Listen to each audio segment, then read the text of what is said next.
প্রায় যেভাবে ধস হয়েছে বেলগাছিয়াতে এবং তার যে ভয়াবহ বিপর্যয়, এটা ম্যান মেড, প্রাকৃতিক কোনো বিপর্যয় না।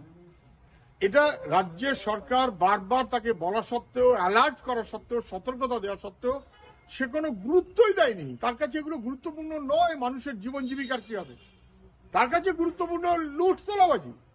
ফলে সরকারের অপরাধে অ্যালার্ট থাকা সত্ত্বেও তাকে মান্যতা না দেওয়ায় কার্যত সরকারের অপরাধে বেলগাছিয়াতে মানুষগুলোকে বিপদে পড়তে হলো। এই ধরনের বিপদের ইঙ্গিত আরো কতগুলো জায়গাতে দেওয়া রয়েছে এবং সেক্ষেত্রে প্রযুক্তিবিদ যারা তারা একাধিকবার বলেছেন, প্রশাসনের টনক নড়েনি, মন্ত্রীরা চুপ করে থেকেছেন, কারণ মন্ত্রীদের কাছে মানুষের জীবন জীবিকা গুরুত্বপূর্ণ নয়।